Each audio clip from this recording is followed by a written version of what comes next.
We lined up a panel of moms to chat with us. We have 3 moms here today. First, a mom who has 4 kids, all under the age of 5. I just met her last week, but she's already my hero.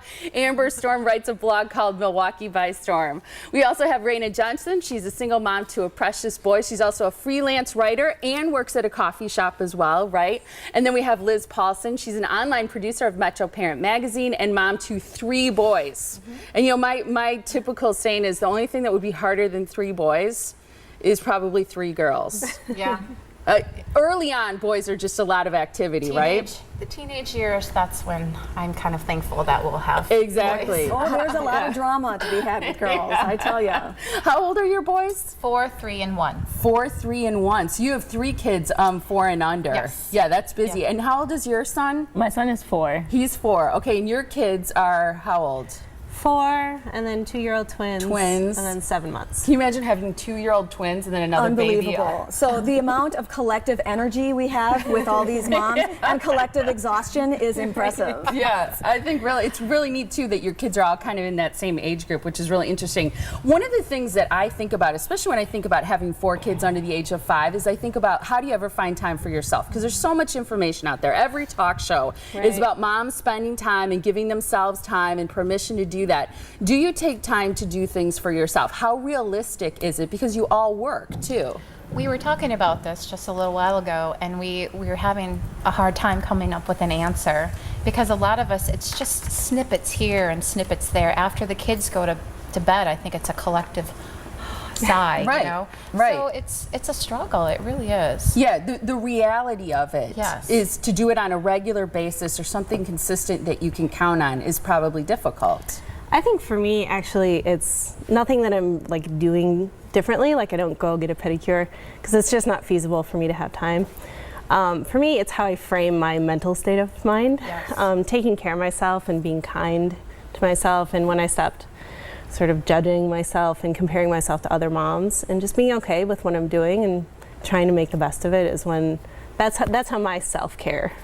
That's interesting. So it's not so much taking time away, exercising, getting a pedicure, Right. like you mentioned, or a spa day once a week or something like that. It's more Yeah. about how you talk to yourself Absolutely. and how you think of yourself, especially as I think as moms, we're used to making comparisons. And you Right. always see another mom who seems to be doing more, Yeah. doing it better, looking better while she's doing it, right? Yeah, so it's just a matter of being okay with how things are within my family and how I'm doing.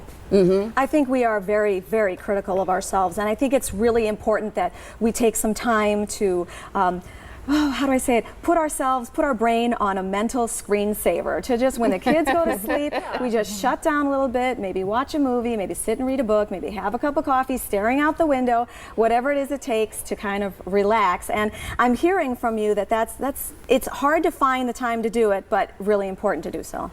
Right. Yeah. I was saying that my favorite part of the day is my commute. To Yeah, I get that. drop the kids off at daycare, and then right before I get in the office, it's about 15 minutes of just me and my radio and peace. Because someone's not saying, hey mom, look at this. Yes. Hey mom, can you help me with this? Hey mom, come and help, you know, whatever it is. Exactly. It's just a time when somebody doesn't need something from you. How about you? Well, as a single mom, I find it difficult to really have time for myself, and primarily I really like going to work.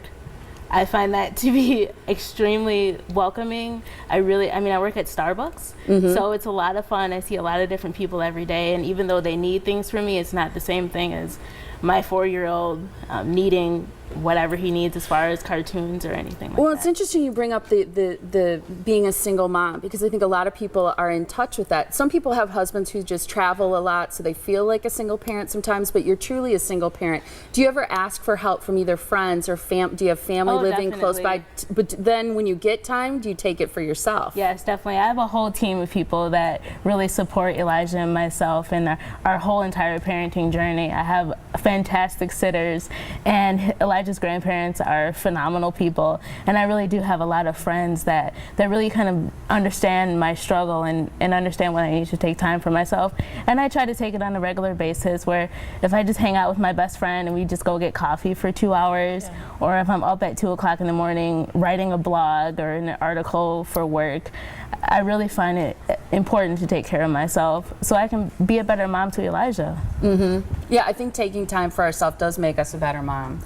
Exactly. I like that you said that you have friends that support you so that you can take that break, because I know when I was with my children, if I didn't have my husband, and thank goodness you have friends to help you, I would have just, I would have lost my marbles. You need a little bit of time to collect yourself so that you can remember what it's like to be sweet again to your children, to be kind to them, to be understanding to them, because they don't understand so much of the world. They ask you for everything, and 300 times of being asked why in a day, it gets exhausting. And I've had to put myself in a timeout. When I start to get too, patience is something that I have to work on every single day when I'm with my boys. And, I've said, okay, you guys sit down in front of a cartoon, mommy needs a timeout. Yeah, I think that's important. And it's important to acknowledge and that you need space too, and that's okay. Yeah, I think so too. What about your relationship with your spouse? This isn't going to apply maybe as much to you, Raina, but I mean, making time for friends too, I think is important. Oh, definitely. But as moms, how do you prioritize, or how do you work in the relationship that you have with your spouse? Because I think sometimes moms give so much to their kids, it's hard to have the energy left to give to your spouse. I think for me what really works is to take care of myself, make sure I'm okay and I'm fueled up and I'm ready to go and I have energy.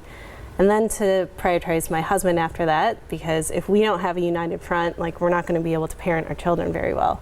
And then worry about the kids. I found for a long time I was only worrying about the kids and the decisions that I made, and wondering if everything was okay with them, and just sort of forgetting about me and my husband. But as it turns out, that's not really sustainable.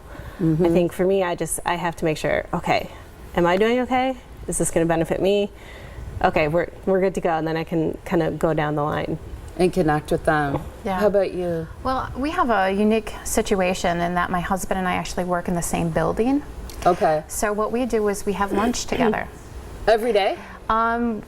Pretty much, depending on our schedules. Do you talk about the kids all the time? Of course. I love the honesty there. Still, a daily date. That's great. Yeah. It's about 15 minutes of just him and I kind of touching base on, because he leaves for work really early in the morning and I come home later, and kind of 2 ships passing in the night, but only it's noon, and we have 15 minutes of just him and I and no kids. And eating a meal without children is it's a luxury. It's a luxury, right? Yeah, I get that. I've actually had some moms tell me that they have to struggle against the feeling that their husband is another, no offense guys, another child to take care of, another obligation. I knew another cameraman person. Dave was going to be like, Cameraman Dave, we love you, cameraman Dave. But the husband can sometimes become yet another obligation, another chore. And so women, I know, isn't that terrible? And so women have had to, I know these women that have had to fight against that, because they do love their husbands. They're just so tired at the end of the day that, oh gosh, no, I can't go to my mental screensaver. Now I've got to spend time and nurture this relationship. So it's good to hear that y'all are doing that, and I really struggle to do it too, and I think it makes a world of difference. Yeah, absolutely. I really think as a single mom, I have really close relationships with my best friends, and we've been through a lot together since the birth of my child, and I just feel like it's important to really edify and build up each other in those relationships as our lives change and we're very busy. I mean, everybody's working and I have a child, so it's really important for us to get together on a regular basis. I think too, realizing that you're on the same team with somebody, with your husband, that they're probably doing the best they can, and you guys you're in it together, and to not then try and either criticize or parent that other person, and realize you guys are in it together, and maybe have a little more compassion for both your partner and, and for yourself and the mistakes you're making. And right, it's hard for them too. Yeah, and I think a lot of moms want to tell their husbands how to parent, and I think sometimes it's good to let them make those decisions too, because we were all raised differently. We're running out of time. Couple of really quick rapid fire questions. One is, what surprises you most about being a mom, Liz? The nonstop mental game, just constantly going. Even you wake up in the middle of the night because you hear a squeak, and it's really Your mind gets going. yeah. It's just it's nonstop. There really is no break. Even when you're on vacation, Yep. you're still, there is no vacation. I get that. I get that. Raina? What surprises me most about being a mom is the fact that I have someone who really looks up to me, regardless if I'm successful or if I fail. He's just always there watching me, and it's a little bit scary, but it is a lot of fun as well. That's cute. That's I like sweet, that. yeah. How about for you, Amber? I think, honestly, the loss of independence. Yeah. Kind of what Liz was saying. And right now, just trying to work on how I'm going to continue to live my life, and my husband and I are going to do it together and take our kids with us instead of changing our life to just accommodate being parents. I think that's cool. Yeah.